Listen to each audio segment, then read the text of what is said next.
Baruchim habarim leyom shishi. Welcome to Friday. Today is the 23rd day of October 2020. This is Messianic Moment Ministries. I'm Stephen Bruck, and you know who you are. But thank you for being here. Welcome. Anyway, who doesn't know the story of Noah and the ark? How Noah was the only righteous man found throughout the world. So God decided to save him and his family from the destruction of mankind, which had become evil and godless in everything they did. Well, the flood comes, all life, except for the fishies, of course, is destroyed, and Noah and his family repopulate the earth. Now later in the Parashah, we're given the generations of Noah that came after him, and then we are told the story of Babel, that evil town whose population sought to be as God by building a tower to the heavens and, in essence, placing themselves with God. Well, we all know what happened then. God created Republicans and Democrats, and since then, people haven't been able to work together at all. Nah, that's not what really happened, no. What did happen is that God created different races and languages, which confused everyone, with the result that mankind became separated by language and race. This Parsha ends with the generations of the children of Noah specified, down to the time of Abram, who was not yet called Abraham. Well, I think we can all agree that one of the most terrible societal ills that exist in the world today is racism. It has resulted in nothing but war, murder, social unrest, rioting, and hatred. It is probably one of, if not the main, reason for millions upon millions of unwarranted deaths that have occurred throughout history. And to this day, it keeps people from being able to just live and work together. Now, have you ever considered that this horrible, evil thing called racism was created by God? Well, isn't that what we just read in this Shabbat's Parsha? In Genesis 11, we are told that God confused the world by giving them different languages and spreading them all over the earth. And since, well, we have different races throughout the earth, and we know that up to Babel there was only one race, because it's just the descendants of Noah, I think it's clear that God not only made different languages, but different races as well. Now, although we aren't told this specifically in the Bible, and an important rule of biblical exegesis is that you can't make an argument from nothing, I think it is safe to say that somewhere, somehow, different races were created. And since God created everything, well, racism is not so much hatred of another race, but the belief that one race is more important or better than another race. The hatred is what follows from that wrongful ideology that one race is better than another.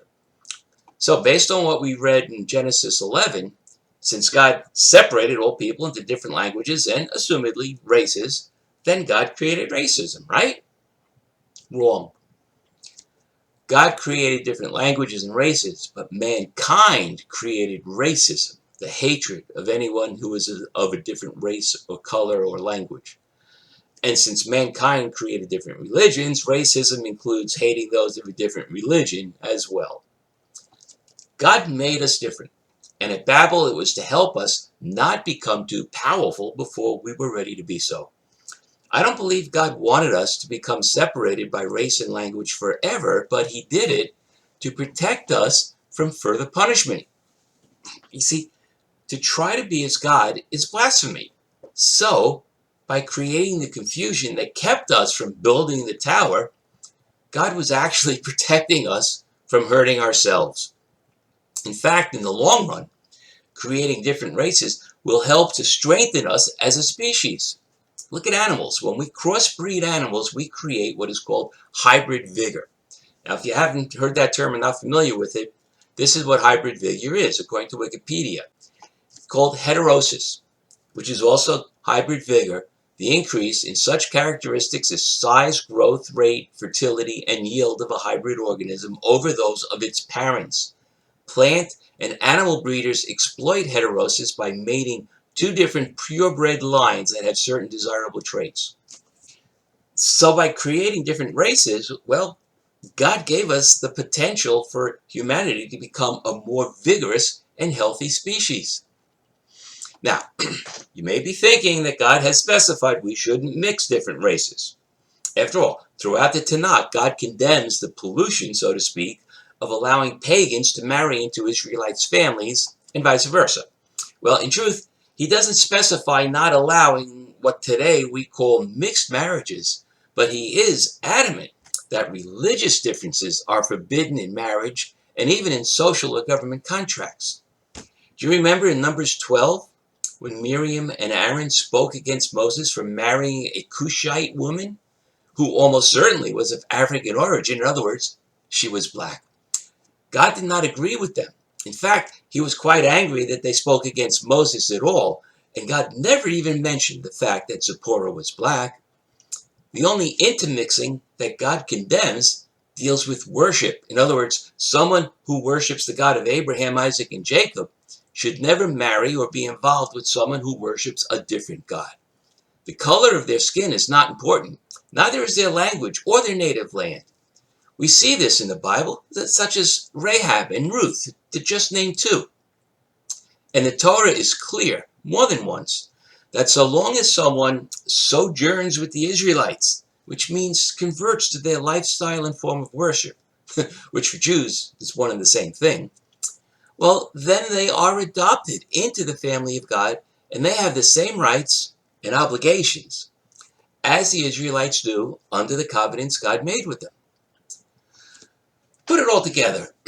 When God created different peoples at Babel, he actually gave us the opportunity to improve ourselves through hybrid vigor, which is also the best weapon we can use against racism.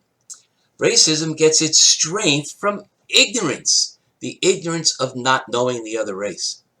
Once people of different races work and worship together, they learn that we are all the same. God created different races from the same mold, only he used different colored inks. And after we interact with different races, do we realize that we are all the same under the skin, and that knowledge is what will defeat racism. God made us in his image, no matter what color we are or which language we speak.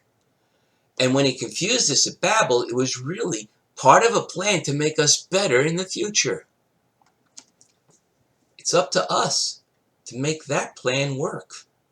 Amen. Well, thank you for being here, and please subscribe. Click the icon here in the corners. Subscribe to YouTube, but go back to the website and click that subscribe button in the right margin, because these are different lists. And all I'm going to do is let you know when I post something. And share these messages with others, everybody you know. And I also welcome your comments always. So until next time, Lehitrot and Shabbat Shalom.